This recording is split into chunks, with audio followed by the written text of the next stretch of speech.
Killer chases victim down and murders him in broad daylight. Holy! He said, I done killed them. And my heart dropped. I said, what are you talking about? Where are you? He said that he cut him up with a machete. Guests at the Country Inn and Suites in Bedford, New Hampshire are settling down for a quiet evening indoors when the peace is suddenly shattered. As investigators gather the facts, they're unaware of another utterly harrowing secret hidden inside one of the hotel rooms. The following report is based on police records. I'm not going to spoil. And Don't, most of the footage please has don't. never been seen Please. before until now. Please note that while the following CCTV footage is intense, it does not show anyone being physically harmed or injured. Okay, so we Shortly good. After 4:30 Hey, Dan on Clancy, August we 21st, good. 2021, We good. two men check into the hotel. The one on the left is 28-year-old Nathan Cashman, and the other is 42-year-old Theodore Lucky. While nothing seems amiss at first glance, one of these men harbors murderous thoughts about to be unleashed. And I mean, from the time I seen this guy, I don't know, I just had a bad feeling about him. Creepy. Minutes after Wait, this which one? encounter, a witness in room 312 hears hair-raising cries from the hallway on the third floor. It sounded like a man screaming at the top of his voice, help me, and several times, 3 or 4 times. And then I heard somebody, it sounded like footsteps following him, behind him. And then I heard silence, but I heard like banging, like somebody was hitting the walls on the hallway a couple shit. times. Then it was silent. And this is all Oh, things that you heard. no! Did you see anything? No. The red-haired nigga? Open the door. Okay. Although most What the witnesses stayed inside fuck? their rooms to avoid the danger, the hotel security camera captured the unfolding violence. A witness staying in room 218 notices... Oh, this nigga. Why is he running like that, though? I'm sorry, I don't mean to laugh. My Two bad. men at the end of the hallway Oh my engaged gosh. in an altercation. Oh my gosh! Got off the elevator. There was 2 men at the end of the hallway, one of which was beating one man with the hose of a fire extinguisher. And when they heard the elevator ding, they turned and one guy was screaming, "Get the police." And the other guy started moving toward me that was beating him. So I ran to my room as quick as I could and got in with my key. And then I called. Look at him the main walking desk menacingly. about 8 or 9 times. He just, no. That nigga's a demon. No. Demon. Bro, this nigga, this is a real life horror movie. This nigga's running for his life, banging on the door. Help me. This nigga just walking down like Michael Myers, bro. This nigga walked him down with a machete. Nah, bro, what's going on? 10 minutes later, I had police knocking on my door. Wow. Photographs taken of the crime scene show glimpses of this encounter near the second-floor window as guests struggle to avoid the bedlam. One of the witnesses describes a desperate decision Nathan was forced to take in a panicked attempt to save himself. And when I came out, I look up. I said, oh, man, this dude jumped out the window trying to save his life. You know what I'm saying? There's blood all on the window. Shit. The frame of the window's on the ground right there. And then that's when the other maintenance guy that's here was sitting in his car. I went over and told him, I said, man, did you see that? He said, no, I didn't see nothing. I was down on my phone. I said, man, look, dude just jumped out the window. 2 minutes later, at least 2 minutes later, there's a white guy running around the corner. And then all of a sudden, the guy came behind him with the black guy with the red hair had a machete in his hand. He whacked Theodore was him a in the back of his demon. head right before he went in. That And nigga put, like, really another walked gas, him down with a many gas machete. This guy already had on him. So he goes in, and I'm like, oh, man. As Theodore chases Nathan back inside the hotel, another eyewitness recounts what he observed inside the lobby as the assault nears its gruesome conclusion. The 2 people This came wild, blasting deadass. into the door, and the one in the front, the other guy was chasing, was saying, please help, please help. I saw the guy hit him once, and then we just got out of there. That was the last thing we saw. Security camera footage further underscores Nathan's desperate struggle to escape the malicious assault as witnesses look on in horror.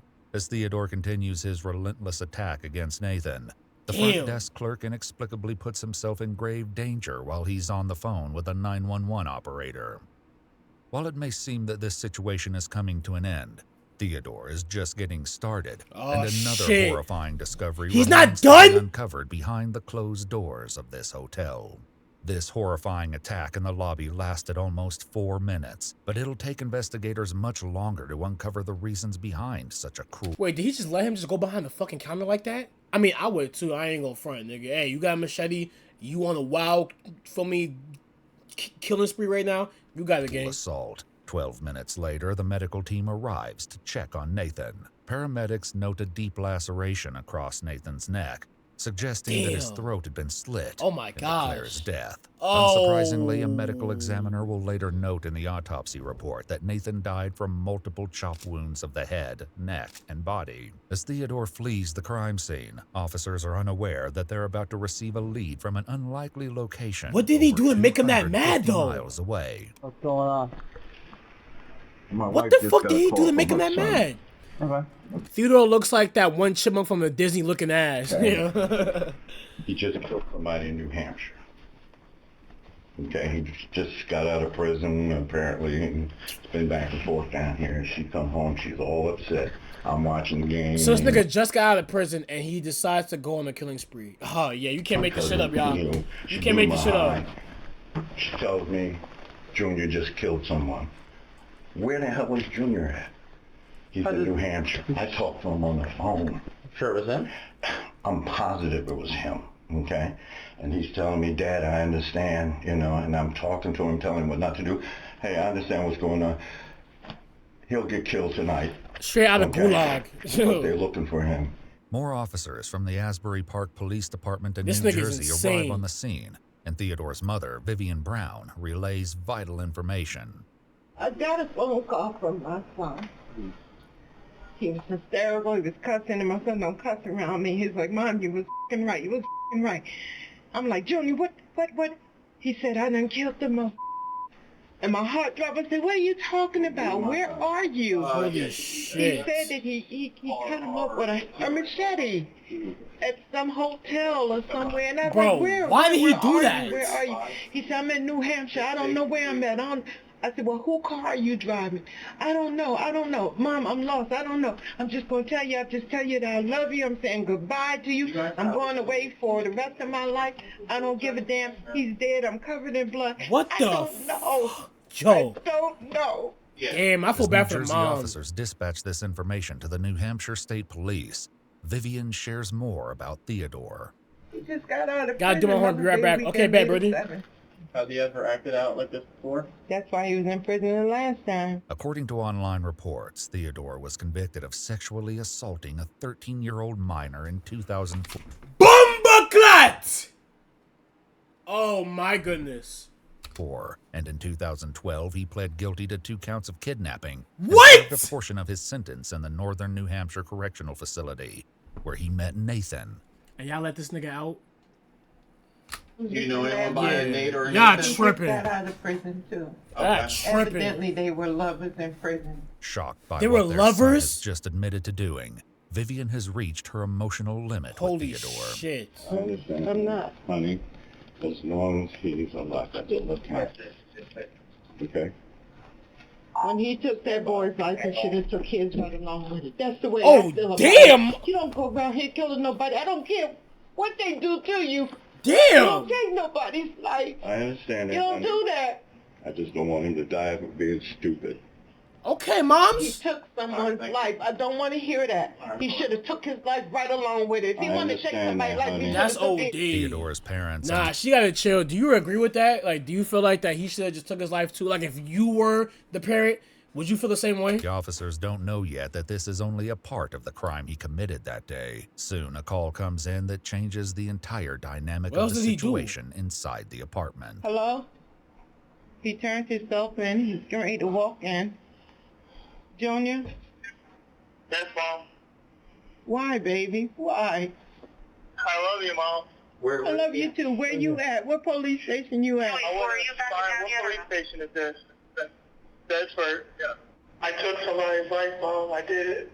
As Theodore speaks with his parents, This nigga one of is the officers crazy. makes an alarming observation. He's on the phone. I don't think he's in custody yet. Junior, whose phone are you on? My phone. You are in handcuffs?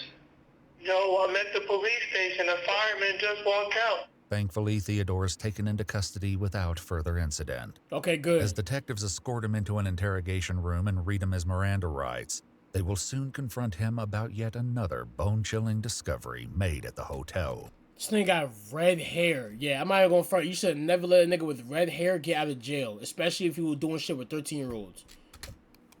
Nathan was my boyfriend. Okay. All right. How long have you guys been dating? Over 3 years. Okay. He's definitely gone.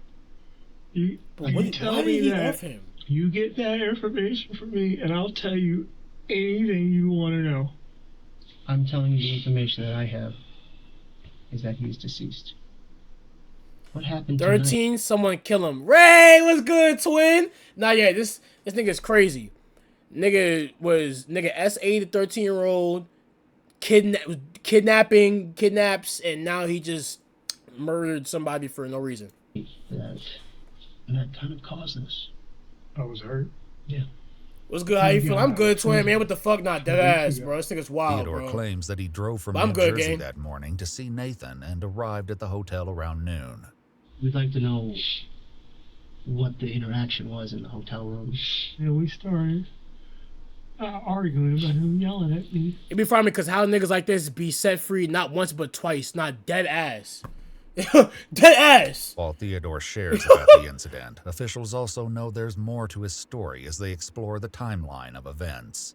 I guess you said, did stuff happen in the hallway, or was it down into the lobby, or could you help us understand where things I just want to know why he decided to off him. Lobby and in the hallway and the hotel. And when you say happened, Niggas need some Jew dread shit. Straight fire to your face. stabbing, or was it more like a Real rap. How would you describe it? Real rap, bro. Hitting? Like coming from up down? Yep. And where were you hitting him? Everywhere. Crime scene photographs show the bloody machete Theodore used in the slaughter. But shockingly, Nathan was not the only victim that day. Who's the other officers victim? were interviewing witnesses at the hotel, they discovered shocking security footage showing Theodore checking into the hotel earlier that day with 60-year-old David Hanford. What the fuck? This just took a wild turn. McJesus!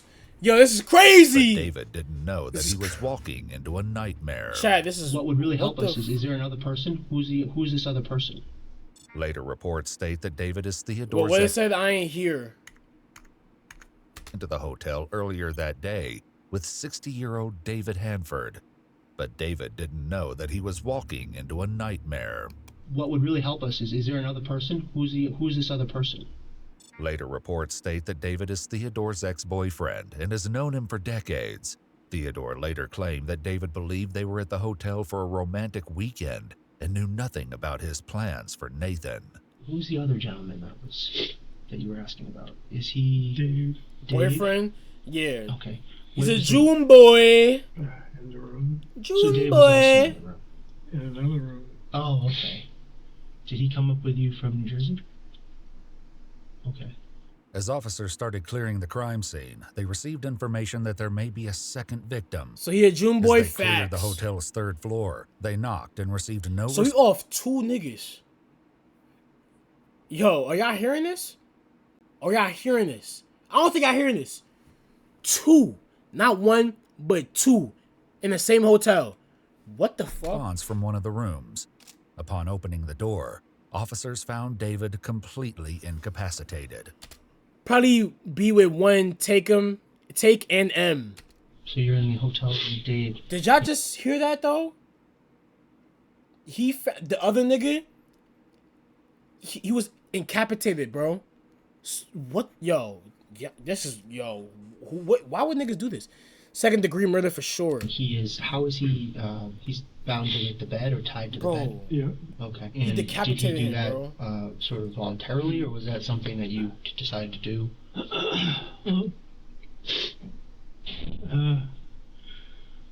David, well, more so him, he likes the whole SM and bondage type thing.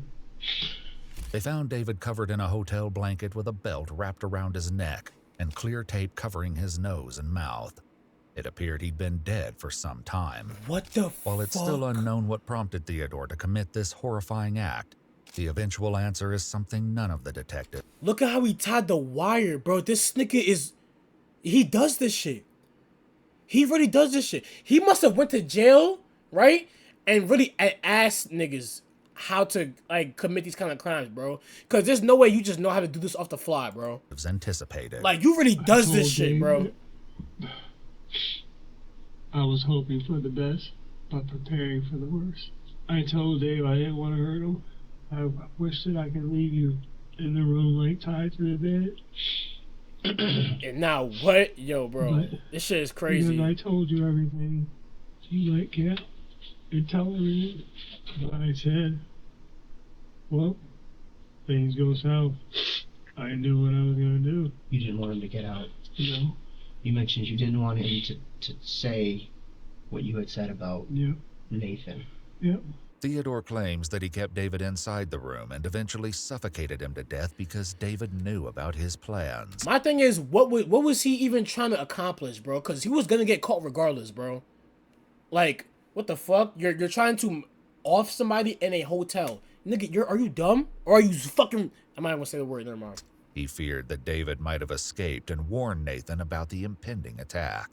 But to understand what motivated Theodore to attack Nathan, detectives must explore their relationship.